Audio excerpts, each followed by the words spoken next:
Okay, so let's begin the class with the Shanti mantra from the Upanishads. Om Sahana Bhavatu Sahanau Bhunakatu Saha Viryankara Vavahai Tejasvinadadhitamastu Ma Vidavishawahai. Om Shanti Shanti Shanti.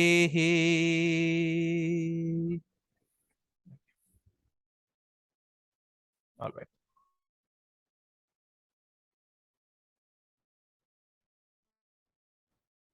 Okay. So this is the second installment of the of the course on Kala Sarpa, the second class of Kala Sarpa. We have actually done three classes technically, although this is the second class, but technically we have done three classes. Okay, so in the first class or in the orientation class, I actually described or gave an explanation on how Kala Sarpa is real. Okay, although many Jyotishis, including the well-known ones, they say that it is not real, but it is actually real.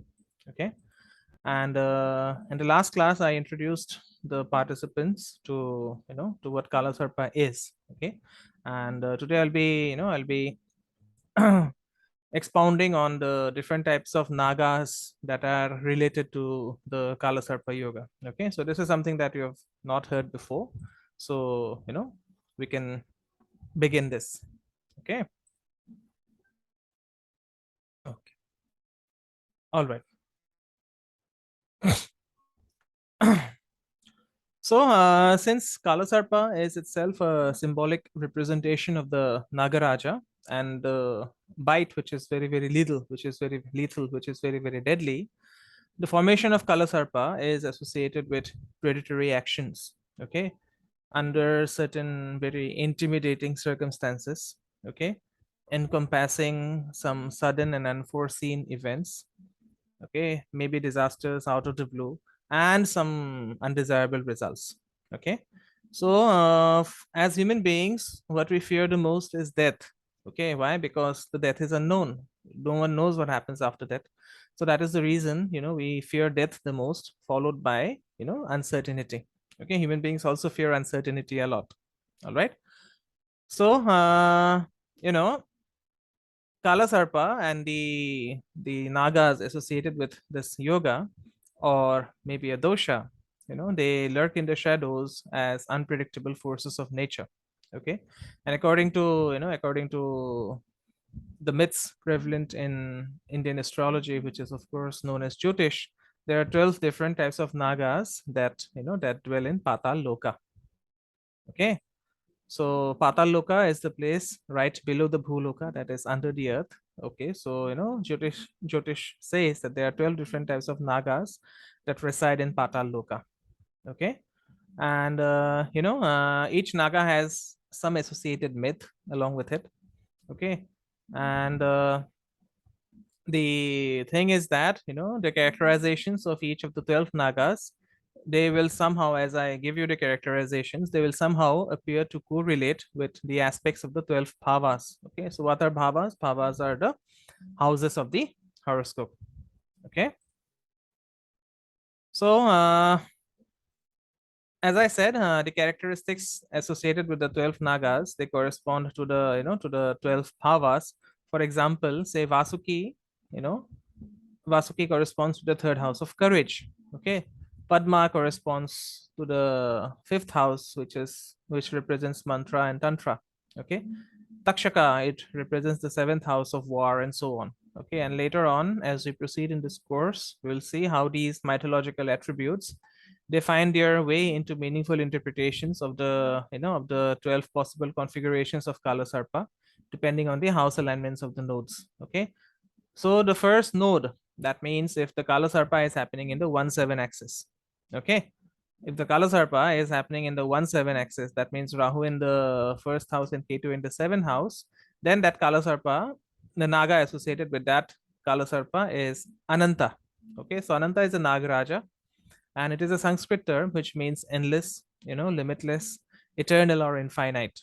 Okay, so Ananta is the snake. Mythologically, Ananta is the snake who helped Vishnu by giving him a ground to stand on during the pre-creation stage. Okay, so Ananta has been there for long, since long. Okay, so Ananta, in that sense, it also represents the substance, okay, which manifests the world, right? So in a literal sense, the substance that is responsible for all the manifestations in our life, good or bad, is Ananta, okay, which is infinite. All right. So Ananta is also the serpent of infinity. You see that symbol of infinity, Ouroboros, isn't it? The snake eating its own tail. So that serpent is, that serpent is actually named by the name, actually known by the name of Ananta. So Ananta is reputed to have eavesdropped on the secret yogic teachings being imparted by Lord Shiva to goddess Parvati. Okay, so those who are not, Shannon is not much, she does not have much information about Vedic culture. But then Shiva, actually, in the form of Bhairava, he sat with Parvati and gave out a yogic science. He gave out a few sutras, and they form the part of a book which is known as the Vigyan Bhairav Tantra. Okay, so while Shiva was imparting this knowledge to Parvati, it is said that Ananta overheard that knowledge and he also acquired that knowledge for himself. Okay, so on being apprehended, Ananta was sentenced by Lord Shiva to impart that teaching to human beings. Okay, and it is said that, to teach yoga, Ananta actually reincarnated in human form and, was known as Patanjali. Okay, this is very, very surprising for most of you. It would be surprising for most of you. Okay, Ananta reincarnated as Patanjali to teach yoga. Okay, then if Kalasarpa is happening in the second house, that means Rahu in the second and Ketu in the eighth. Then the Naga associated with it is Kulika. Okay, so Kulika is again a Sanskrit term. It means the kinsman of a good family. Okay, it could also mean an artisan or head of a guild. Okay, it can also mean a hunter as well as a kind of poison. All right, so why so many meanings is because Sanskrit is a Sandhya Bhasha. It means, there are multiple meanings. Okay, there are multiple meanings of Sanskrit. So, Kulika has many, many meanings. All right, and as one of the children of Kashyap and Kadru, Kulika was one of the early progenitors of the Naga clan. Okay, so he is described as dusky brown or red in color and having the mark of half moon on his head. Okay, then if Kalasarpa happens in the third house, that means Rahu in the third house and Ketu in the in the ninth house, then that is known as Vasuki. Okay, so Vasuki is again a Nagaraja. Okay, so Vasuki is one of the three chief kings of the Nagas, and Vasuki represents courage because he lends his body to be wrapped around the mountain Mandara, which becomes the churn by which the ocean endures its suffering. During Samudra Manthan, I said that Vasuki, the demons and the gods and the devas, the devatas and the asuras, they were pulling the ends of a snake, and that snake was Vasuki, who offered his body, to be wrapped around the mountain Mandara. Okay, so this churning of the ocean, it actually represents the churning of the mind. All right, and why this process is called as suffering? It is because of the aberrations that occur in the process of churning. Okay, and after churning, a lot of things arise out of the cosmic milk. So Vasuki is famous for coiling around the neck of Shiva. Okay, so this is another myth, and it is said that Shiva blessed Vasuki and wore him as an ornament. Okay, and the color of Vasuki is white. Okay, then we have Shankapala, who represents the Kala Sarpa associated with the 14 axis. That means Rahu in the fourth house and Ketu in the 10th house. So Shankapala is a serpent king who lived beside a lake. And although he was a Naga, he was very kind, compassionate, and religious. Okay. And just like other Nagas, Shankapala also had the capacity to change forms at will, appearing beautiful at times or appearing strong and divine at times, appearing terrible at times to scare away enemies. Okay, and as a part of his tapasya is spiritual fire. Okay, it comes from the word tapas, which is spiritual fire. So he fasted upon an ant hill where he was discovered by 16 men who pierced his body with 16 holes and bound him with a rope to drag him. Okay, because he was a naga, so obviously humans were very hostile towards these nagas. Okay, so while meditating or while doing tapasya, his body was pierced by 16 men who made 16 holes and bound him with a rope to drag him. Shankapala, out of his greatness, he resigned himself to his fate. But then he was later released by a good landowner who became his disciple. Okay, this landowner, he actually knew what kind of knowledge Shankapala possessed. Okay, and he became his disciple eventually. So the color of Shankapala is yellow. Okay, so Padma is the Kala Sarpa that happens with Rahu in the 5th and Ketu in the 11th is Padma. So Padma is one of the principal Naga chiefs. He is a follower of Varuna associated with a radiant lake. Okay, so in some stories, he is regarded as, he is described as a protector of temples and yogis. Okay, employing mantra, tantra, and sadhana to preserve dharma from the forces of evil. Okay, so in Sanskrit, one of the meanings of Padma is lotus. Okay, which is a flower. But then this name called Padma also refers to a particular posture for learning yoga. Okay, so it is known as Padmasana. All right, and it is said that it's a posture of knowledge that gives you knowledge of all the mantras and the tantras that are there in this world. All right, so his color is rosy. Okay, then we have Mahapadma. So when Rahu comes to the 6th house and Ketu goes to the 12th house, then the Kala Sarpa associated with this position is Mahapadma. Okay, so Mahapadma was the son of Kashyap and his wife Kadru, and he was along with his brother. Okay, who was the brother? If you remember, Kulika. Okay, so along with Kulika, Mahapadma was the guardian of the treasuries of the Nagas. Okay, so in some myths, he is described as a serpent with a human face. All right, and he is regarded as very, very gentle. Okay, he is very reluctant to bare his fangs and strike his enemies down with poison. Okay, so what he does instead is that he creates vengeance in the form of natural disasters. Okay, so rain and floods, okay, snow and hail, and so on. So his color is again white. Then we have, the Kalas and the Naga associated with Rahu in the 7th and Ketu in the 1st house, that is Takshaka. So Takshaka is again a Nagaraja, and he is mentioned as the king of Nagas in the Mahabharata. Okay, so Takshaka was a descendant of Lord Rama and a friend of Indra, who was of course the king of the Devatas. And after a king of the Pandavas was cursed to die of snake bite for a mistake he had made, Takshaka came in disguise to strike the fatal blow. Okay, so while doing that, he actually bribed an Ayurvedic Pandit not to cure the king of snake poisoning. So Takshaka actually represents the dangerous aspect of snakes. Okay, because why do we fear snakes? We fear snakes because of their venom, because of their poison. So later on, after being corrupted by power, Takshaka was banished from the area and he became a robber of travelers for his new territory. So this actually provoked a war against the Nagas, and although Takshaka managed to run away from that place, he was later apprehended, captured, and then sentenced to death. Okay, but then on the intervention of a boy sage whose name was Astika. So Astika is also regarded as the son of Manasa, the snake goddess in Hinduism. So by the intervention of Astika, Takshaka managed to save his life and thereby ended the genocidal war against the Naga race. Okay, so his color is red. Okay, so then we have Karkotaka. Okay, so Karkotaka is one of the principal Naga chiefs who lived in a forest and was in bad terms with Nala. Okay, who was Nala? Nala was the king of Nishad. Okay, and why was he in bad terms with Nala? Because he had once bitten Nala, and since then the relationship had become very topsy-turvy. Okay, so after Karkotaka bit Nala, he was cursed by Narda to become immobile. Okay, and later once Karkotaka, he was trapped in a forest fire, unable to flee, but he was rescued by Nala. Okay, his sworn enemy.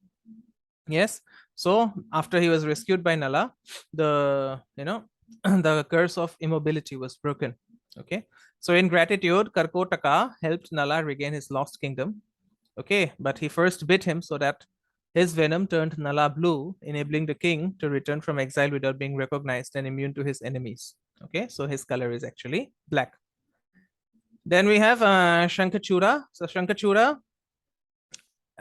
is the Naga associated with Kalasarpa Yoga, having Rahu in the in the 9th house and Ketu in the 3rd house. Okay, so Sankashura was one of the great serpent kings whose story is has been immortalized in the well-known drama of the South. So that drama is Nagananda.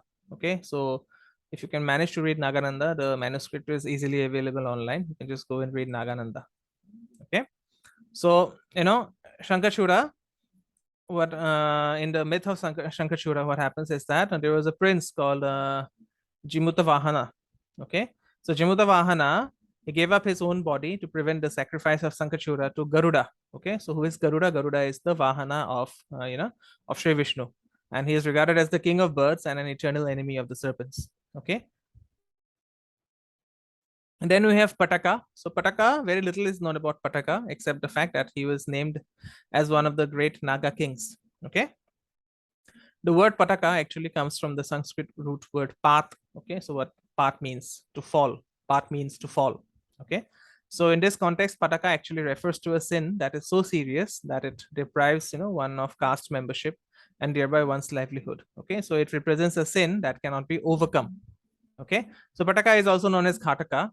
All right. So Ghataka, we know that if you have done the Vedic astrology basic class, you'll know that Ghataka is related to a unit of time, which is of 24 minutes. Okay. Then for Rahu in the 11th house and Ketu in the 5th house, we have Vishadhara. So Vishadhara, again, very little is known about Vishadhara, but the name of this serpent king or Naga king is based on the Sanskrit root word called Vish. Okay. So Vish means, some kind of poison. Okay. Sometimes Vish also means a container of poison. Okay. So, this is logical. Yes, because because Nagas are feared for their venom, and more broadly, Vishadhara also refers to a nest of serpents. Okay. Then we have we have the Kala Sarpa associated with Rahu in the 12th and Ketu in the 6th. So that is known as Adisesha. So Adisesha is the coiled serpent upon which Vishnu sleeps between incarnations. So this is associated with moksha. Okay, this is associated with moksha, which is actually the dissolution of everything by Rudra. Okay, so the word Adi means first, and the word Sesha, it means reminder. Okay, so it implies that Adi Sesha is something of an original creation that survives destruction and lies in a suspended state awaiting the next cycle. Okay, so Sesha, it represents the friendly aspect of snakes in a sense that they protect food from rodents like rats. Okay, so as I said, Patanjali himself was a member of the super race of the Nagas or Sarpas, and he incarnated in human form to teach the knowledge of yoga, to dispense the knowledge of yoga to mankind. Okay, and he was of course not unique. Okay, it is not that the yogic knowledge came only from Patanjali. There are several stories and myths in India of disciples having gone into mountain caves searching for the body of some saint who had gone missing and was presumed dead, only to discover that instead the skeletal remains in dead skin of a large snake. So what it also means is most of the most of the just a minute. Yeah, so what it also means is that most of the people who are regarded to be saints could be nagas and serpents in disguise. Okay, just a sec. Yeah, so coming to the iconography of the nagas in popular literature or in Vedic and astrological texts. Okay, serpents, specifically cobras, which are associated with death or as well as life, they appear in the depictions of different deities. Okay, for example, you will see Vishnu reclining on a serpent, Shiva wearing a serpent as his ornament, Ganesha wearing a serpent as his belt. Okay, so in this way, gods like Shiva and Vishnu, they are often seen protected, right, by the umbrella like hood of a cobra, okay, with one or many heads. And it is said that in between manifestations, Vishnu, he sleeps on a serpent of 1000 heads. Okay, the body of the cobra, it symbolizes Prakriti. Okay, and what is Prakriti? Prakriti means the Shakti. Okay, Prakriti means Shakti, and it is said that Shakti can embrace the whole of creation. Okay, Shakti can embrace the whole of creation, and the single hood of a snake, it represents oneness. Okay, but although it represents oneness, what it also shows that multiple heads can emerge from one body.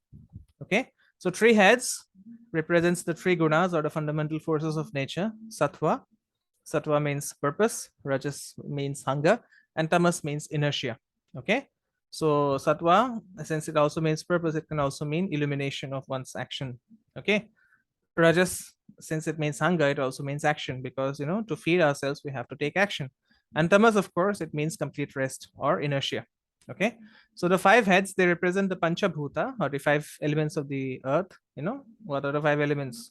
Earth, water, fire, air, and ether or space. Okay, and Shiva, as Bhutnath, he rules over these five elements. Okay, seven heads can actually represent the saptagrahas, right? Sun, moon, Mars, Mercury, Jupiter, Venus, and Saturn. Or it can also represent the seven chakras. So what are the seven chakras? Muladhara, from the top to bottom, it is Muladhara, Swadhisthana, Manipura, Anahata, Vishuddha, Akya, and Sahasrara. Okay, so 10 heads, they represent the Indriyas. Okay, so what are Indriyas? Indriyas, they are the sensory organs of input, which is of course perception, and output, which is action. Okay, so you cannot have output without an input. Okay, you cannot have action without a perception. All right, and these Indriyas, they are known as the Jnana Indriyas. So what are the Jnana Indriyas? Eyes, ears, nose, tongue, skin. And the Karma Indriya. Okay, what are the Karma Indriyas? Voice, hands, feet, anus, and genitals. Okay, so as I said, Ganesha is often depicted with a cobra around his belly. Okay, so this is again the notion of Prakriti embracing the whole of creation. So this cobra also symbolizes Kundalini. All right, so what is Kundalini? Kundalini means the coil snake that lies at the bottom of the spine. So it is also known as serpent power that can surge up as a current of energy from the base of the spine to the crown of the head, over which Ganesha has control. Okay, so Ganesha is said to rule the Muladhara chakra. Okay, so he is said to, if you remember the story of how Ganesha was created, Ganesha was created as a protector of Parvati's door. Yes, just before she goes and takes bath, she created Ganesha. Just before going to take bath, she created Ganesha as a guard to the door. Okay, so Ganesha is said to rule over the Muladhara chakra, because only if the Muladhara chakra is open, only then the Kundalini energy can surge upwards, if you could put it that way.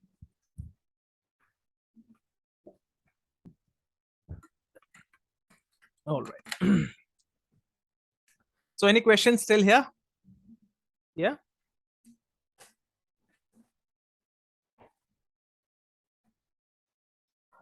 Now Krishna is also depicted with a five-headed snake, Kalia, okay, who is regarded as the serpent who was there in the Jamuna River.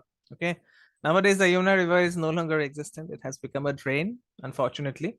But Krishna is often seen dancing with this five-headed snake and holding it in a manner which demonstrates his control over it. Okay, and the Jain saint Parsha, I've forgotten his name. There's a Jain saint. Yeah, his name is Parshvanatha. Okay, his name is Parshvanatha. So Parshvanatha is usually depicted with a seven-headed cobra protecting him during his sadhana. Okay, so for people in South India, if they think they are under a Sarpa Badha or a Sarpa curse, they pray to the deities Skanda and Subramanya for relief. Okay, so serpents are often depicted in a coiled position, symbolizing the association of Nagas with contained primal forces that can be released through the power of creation to unfold again and again. Okay, so just a few minutes ago I spoke about the Ouroboros. Okay, what is the Ouroboros? It is the image of a snake swallowing its own tail. So it is a symbol of infinity, yes, but it is also a symbol of wholeness. Okay, especially the infinity of time and its association with cycles. Okay, so we'll before taking a deep dive into the into the astrological concepts, we'll just have a glance at a few facts about serpents. Okay, so as I described in the second class of this, in the first class of Kala Sarpa, the the demon named Swarabhanu who slipped into the company of the Devatas while Vishnu was distributing the Amrit to the Devatas. His head was split into two, and the head it became Rahu, and the tail it became Ketu. The body it became Ketu. Okay, so although these planets have been given individual names, they are a part of a single axis formed by the diametrically opposite lunar nodes. Okay, so Rahu and Ketu will always be 7 houses away. All right. And because of their mythic power to swallow their prey whole, just as eclipses cause the sun or moon to disappear, the serpent is a powerful metaphor for the nodal pair. Okay. So what happens is the known facts about serpents may help us understand, some of the associations applied to Rahu and Ketu. Okay. So we have to first understand the physiology of serpents, right? So serpents are cold-blooded reptiles. They are covered in smooth, dry, and scaly skin. They never stop growing, and they continue to mold their skins and grow anew. Okay, so serpents have no eyelids and they sleep with their eyes open, but they also have a form of infrared vision. Okay, so they have internal rather than external ears, and they can open their jaws up to 150 degrees, and they have multiple backward pointing teeth to hold their prey. Okay, so some serpents, surprisingly, they are capable of asexual reproduction. That means they're capable of having virgin birth, and some can actually live 2 years without food. Okay, so just do the research. You'll know what I'm speaking about. Okay, then most serpents have subversive habits. Okay, so they are the masters of camouflage, and they typically burrow underground for security. Okay, then serpents, they often have forked tongues. If you have looked at the tongue of snake, it is divided into two parts. Okay, so they also have two penises. Okay, so the penis of a serpent is known as hemipenis. Okay, and this penis, it facilitates reproduction in the typical swarming that takes place during the mating activity. Okay, they can also have two heads. So what it means is, these two heads can actually fight with each other for food. Okay, so they follow a very strange pattern of duality. Okay, so serpents they often have predatory behavior. Okay, they can sense other animals approaching them through their vibrations, and they can actually mesmerize their prey and strike with little or no warning. Okay, they kill by strangulation or venomous bite, and then they swallow their prey whole and digest it at leisure. Okay, because they have a highly acidic digestive system. Okay, so they are very carnivorous by nature, and they are immune to the venom of relatives but not of other snake species. Okay, so they can defecate whenever they need to discourage predators from attacking or eating them. Okay, so it's a out and out predatory behavior that they exhibit. All right, so serpents, they provoke primal fear in humans. Okay, and for good reason, because it is estimated that serpents kill around 1 lakh or 100,000 people a year on an average. Okay, in a worldwide basis. All right, and in a maybe this is some kind of payback or some kind of karmic retribution that some traditional Chinese medicine practitioners, they use snakes to make curative wine for relief of various ailments. Okay, so there is a proverb, a well-known proverb, which says that he who has been bitten by a snake fears even a piece of string. Okay, so one of the instructional sutras of Patanjali, involved the perennial concern of all dwellers on the Indian subcontinent. Is it a rope or is it a snake? Okay, because they look the same. Yes, the rope and the snake, they look the same from a distance. So Chanakya, he was a very famous Indian thinker. He is also known as Kautilya or Vishnugupta. So he is the author of the ancient Indian political treatise, the Arthashastra. Okay, it's a book on economics, and he is said to have authored it. And what Chanakya mentioned in Arthashastra was that even if a snake is not poisonous, it should pretend to be venomous. Okay, it should pretend to be venomous. So for this reason, maybe when a cobra raises its head high, it's a show of strength. Okay, and that show of strength is enough to strike terror into the hearts of most people, whether it is venomous or not. All right, just when a cobra raises its head high, the show of strength will strike a fear in the hearts of most people. Okay, so along these same lines, Chanakya also said that if the options presented are either great or horrible, you are open to manipulation. And if in contemplating your options, you are susceptible to hope or terror, you are likewise vulnerable to manipulation. So this is all from the Arthashastra. Okay, so knowledge of the throat is the only way to avoid it. All right, and this was actually the point of Patanjali's injunction in the in the BPHS. Okay, so Patanjali often stressed on developing the right perception, which is very necessary for cultivating right understanding. Okay, so Shortly speaking, in an astrological context, Kala Sarpa, it often inspires the anticipation of extremes. The native dies in infancy or lives to become a great king. Okay, and there are no in between states. Okay, there are no in between states. This is what I'm assuming, right? So, but then for the astrologer who knows the rules of interpretation and can interpret with, with subtlety and nuance, you know you have to understand, as students of astrology, you have to understand that when you see a Kala Sarpa yoga in the horoscope, there are endless possibilities for the, for the individual. Okay. All right. So next we come to Rahu and Ketu. Just before that, I'll take a break of 2 minutes. Okay, let's continue. Now, if I have to put it in an astrological perspective, okay, the most obvious and visible aspect of astrology and its, its role in human life can be witnessed on a daily basis by observing the sun and the moon. Okay, so even then, the reality, that we perceive all around us presents us with illusions. Okay, so for example, since we are on Earth, so from the Earth, the sun appears to cross the sky on a daily basis. Okay, but it is only the Earth's rotation that gives the sun its apparent motion. Yeah, it's a very strange thing if you look at it, isn't it? If you think about it. And then, even as night falls in our half of the world, daylight will prevail on the other side. That means we are actually sleeping in a temporary shadow. Yes. And similarly, when the sun appears to rise and fall in declination with the changing seasons, it gives us variable lengths of days and night. Yes.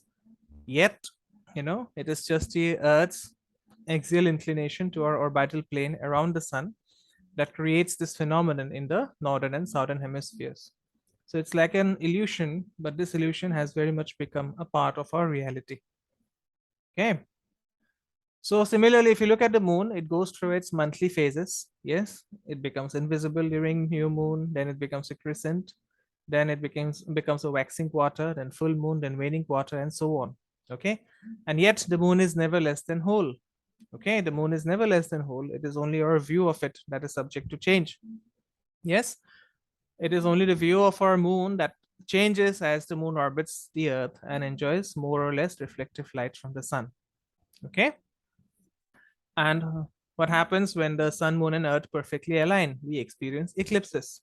Okay. So, with the moon between the Earth and the sun, a brief night occurs during a daytime solar eclipse. Yes. And when the moon, and this also happens when the moon casts its shadow on Earth. Okay. And with the Earth being in between the sun and moon, the full moon disappears during a nighttime lunar eclipse when the Earth casts its shadow on the moon. So this is something that we learned in high school. But if you look at it, it's just an illusion. Yes. So why I'm using these analogies is because, these astronomical phenomenon, they illustrate, some universal truths. Okay. So in Sanskrit, the word for truth is satyam.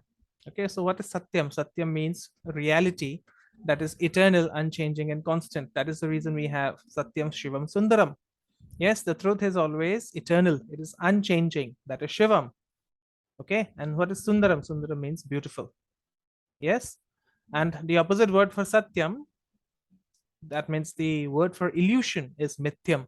So, what is mithyam? Mithyam means a flawed perception of reality that all human beings have. Okay, it also refers to a vision of the ever changing world as seen through the lens of our individual consciousness. Yes, so Satyam is like the light of the sun, effectively constant and unchanging, while Mithyam is the apparent loss of light from the sun, which occurs with every eclipse and nocturnal cycle on Earth. Okay, so what I'm saying is, life offers a daily challenge to pierce the veil of illusion and to perceive reality via our own consciousness. Okay, like a moth who seeks a flame, we all seek illumination. Okay, it is known as enlightenment. Yes, so we all seek illumination, we all seek knowledge, we want to be enlightened to experience truth. But then Mithyam is only a shadow of Satyam. Yes, and these two, they coexist just like yin and yang, each being a counterpart of the other. Okay, and Vedic astrology, which is also called jyotish, it is a reflection of our essence in terms of perception. Okay, it's not a philosophical system. It is a tool through which we can understand shadows and light. Okay, it's a way of seeing that which otherwise would not be seen. Yeah. So we know that, planets, for instance, they can be distributed into two categories of Shubha Grahas and Papa Grahas. So Shubha means good, Papa means evil. Okay, so it is a reflection of their capacity to provide illumination or withhold it. Okay, so even a Shubha Graha. So what are the, what are the benefics? Jupiter, Venus, Moon, and Mercury. Okay, they also have a shadow side. That is the reason you don't have everyone undergoing a very good Jupiter Dasha or a very good Venus Dasha. Okay, so if the Shubha Graha is the Lord of Adusthana, that means for Capricorn ascendant, for example, Jupiter being a Shubha Graha, it rules the, it rules the 12th house. Okay, so it can bring external difficulties during its period. Okay, but nonetheless, it continues to operate internally by providing intellectual or psychological light, and thereby it facilitates awareness and understanding. Okay, so taking my example, Jupiter, it's a Shubha Graha because it sees the world with Sama. Sama means balance, benevolence, evenness, impartiality, as if, as if seen through the eyes of the great Guru Brahaspati. Okay. Now, conversely, if a Papa Graha, so what is a Papa Graha? The natural malefic, Saturn, Mars, or Sun. Okay, Saturn or Mars or Sun. So if a Papa Graha is the lord of a positive house, it can actually bring yoga. Okay, so what it means is that such a Graha may be capable of producing some positive mundane results in its period, and that result, however, may be brought about by acts of harshness or violence. All right, such as might be dictated by the intentions of a cruel king, which eventually turns good. Okay, so apart from the Papa Grahas and the Shubha Grahas, there are two Chaya Grahas, which of course are Rahu and Ketu. Yes, so Chaya Graha means shadowy planets. Why? Because they don't have any kind of mass or substance. Okay, so if you look at the sky, just open the app and see, just look up the sky where the ephemeris says that they are currently located. So you'll find that there is nothing to see. Yes, so these Chaya Grahas, they exist only as an astronomical construct. Okay, that means they act as points of intersection between the moon's orbital plane and the ecliptic. Okay, the shadows that these grahas create, they come into existence only when sun, moon, and earth are aligned during eclipses.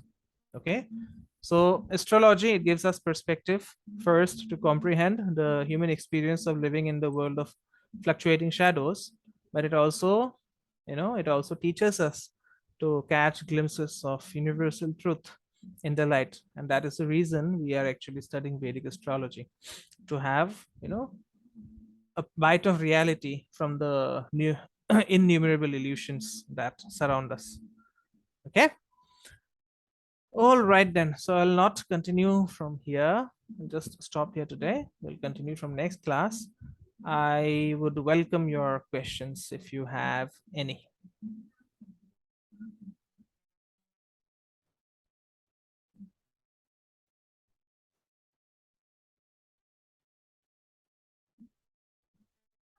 Yeah, Thanu, I'll just share this thing just a minute.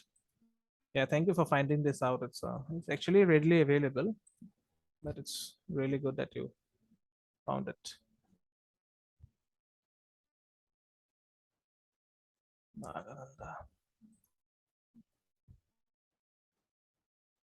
Okay, it's a long file basically. Big file, not a long file.